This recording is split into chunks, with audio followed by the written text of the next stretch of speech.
হজরত শাহজালাল আন্তর্জাতিক বিমানবন্দরে এক বিরল দৃষ্টান্ত দেখালো এভিয়েশন সিকিউরিটি তথা এফসেকের একজন সদস্য। এই সদস্য শাহজালাল বিমানবন্দরে একজন বিদেশগামী যাত্রীর হারিয়ে যাওয়া ৫ লক্ষ টাকা দামের সোনার নেকলেস পাওয়ার পর এরপর তিনি বিদেশগামী সেই যাত্রীকে বুঝিয়ে দেন। চলুন শুনে আসি তার মুখ থেকেই। আসলে আজকে চেকিং এর সময় ৪ নম্বর গেট দিয়ে আমার এই চেনটি হারিয়ে যায়। তো আমাকে অ্যানাউন্সমেন্ট শুনে আমি যাই, ওনাদের সাথে এভিয়েশন সিকিউরিটি ওনাদের সঙ্গে দেখা করি। তো ওনারা আমাকে নিয়ে যায়, তো আমি উপযুক্ত প্রমাণ দিয়ে এটা নিয়ে আসি। তো এভিয়েশন সিকিউরিটিদের অসংখ্য ধন্যবাদ জানাচ্ছি।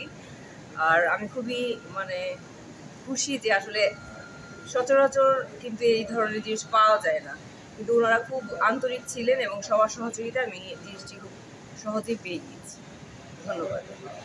থ্যাংক ইউ আপনার সুন্দর মতামতের জন্য। তো আপনার যে অর্নামেন্টটা হারিয়ে গিয়েছিল সেটার ওজন কতটুকু ছিল এবং সম্পূর্ণ আপনি খুঁজে পেয়েছেন কিনা, আর আমাদের সার্ভিস আপনার যদি ভালো লাগে? জি জি, অনেক ভালো লেগেছে সার্ভিস। আর এটার ওজন ৩.৫ ভরি এরকম হবে।